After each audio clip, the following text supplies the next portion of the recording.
I wanted to make this episode about the temples of the gods, but I think I have to cover how not to get killed in Rome first. The traffic here is insane. So one little piece of advice is when you're walking at a crossing, even though it's a crosswalk, it doesn't necessarily mean they're going to stop or slow down. So first of all, make eye contact if you can. Make sure the vehicle is actually slowing down. And if they are, or even if they wave you across, make sure there's nothing right behind them coming at you, like a Vespa or a motorino, little motorized vehicle. And then walk confidently and proceed. That's my advice.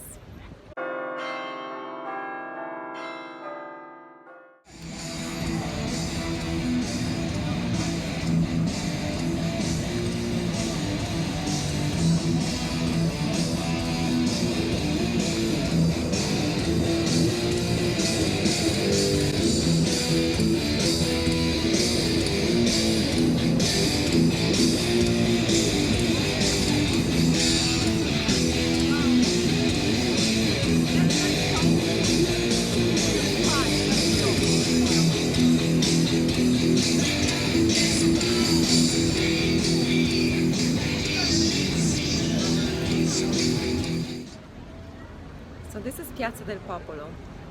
It's an ancient square in downtown Roma, and its meaning is the People's Square. You can see this really tall obelisk, and obelisks are Egyptian.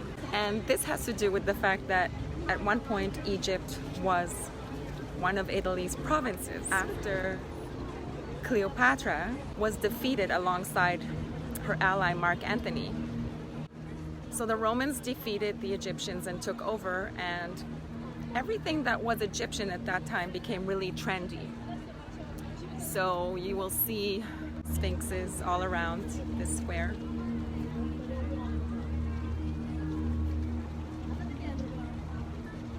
And then of course emperors took over Rome. Cleopatra was, I would say, some 65 years before Christ. That's a guess. I'm sure the scholars know better. So before then, Italians were always worshippers. They loved their gods. Following Alexander the Great, Egypt became Ptolemaic. I think he divided his lands among his people. Romans and Greeks have been intertwined basically since the beginning of time. Even the founding of Rome, before that, there were many Trojan refugees that actually came to Italy. And that was part of the whole Romulus and Remus myth story, is that they were actually Trojan refugees or descendants of Trojan refugees. Long story short, the Romans worshipped gods, and their gods were very much modeled after the Greek gods. Like Juno, for example, was Hera, Neptune was Poseidon. There are many equivalents. And it's interesting because in the beginning, Christians weren't very popular. During Nero's era and that whole story of the Great Fire, there are many differing accounts about that story. Some say Nero set fire, some say he ordered for the fires to be set, and then blamed the Christians for it. Others say he wasn't guilty at all, but they were trying to defer the blame from him, and so they blamed the Christians. So there are many, many different accounts about how those fires actually happened. But what I find interesting historically is the fact that humanity always persecutes whatever is not popular at the time, and there's such a bloody history of that. Several emperors killed their own relatives, mothers, wives, and I find that really disturbing and interesting simultaneously. So there was a lot of bloodshed in this city, but it is also very beautiful. And these temples to the gods that were built to last, like the Pantheon. It's still, we're talking like more than 2,000 years later. It's apparently the only unsupported dome in the world of its size. So talk about built to last. It's incredible. The Pantheon has been one of the best preserved buildings, also because it has been in constant use throughout history. Now it's a church. I believe it's dedicated to Saint Mary of the Martyrs, or Saint Mary of La Rotonda, because it's Piazza della Rotonda, where the Pantheon is located. So some interesting facts about the goddess Diana, who is also very much like the Greek goddess Artemis. At one point, she was greatly worshipped. This was before Emperor Constantine. And so a temple was built for her. Interestingly enough, before Istanbul was Constantinople, it was Byzantium. And at that point, the symbol of the crescent was the symbol of Diana. Therefore, an entire powerful city of the empire was dedicated to this goddess.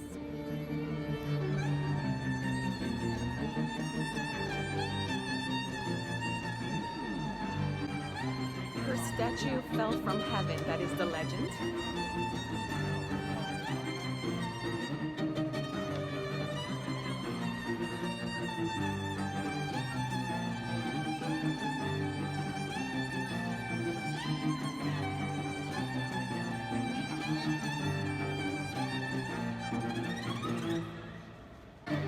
Diana is the goddess of the moon, twin sister to Apollo, the god of the sun, and daughter of Jupiter, the god of the sky and thunder.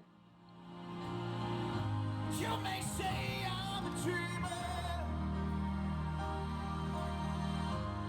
but I'm not the only one. On someday you will join us, and the world will be this one. The world will be this one. Will be this one.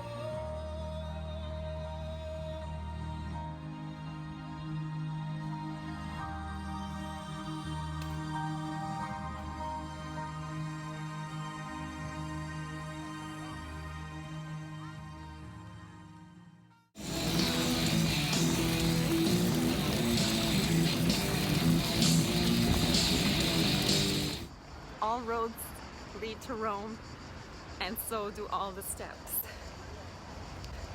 The Queens of Rome.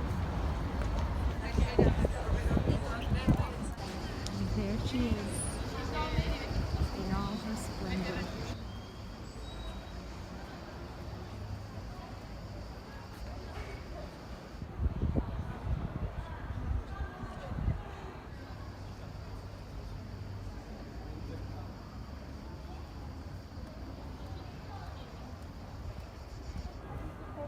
So I'm here in the Campidoglio Square,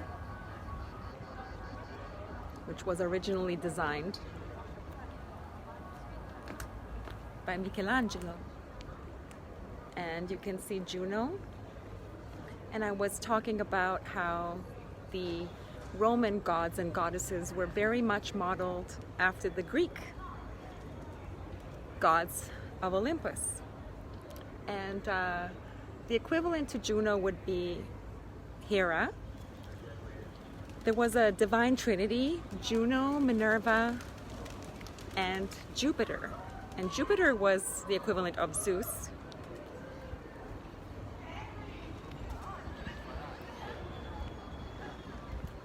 Mercury would have been Hermes. I'm trying to think of them. Aphrodite, obviously. Venus in the Roman pantheon, the Roman she-wolf. And she nurtured Romulus and Remus, who were found floating down the Tiber River.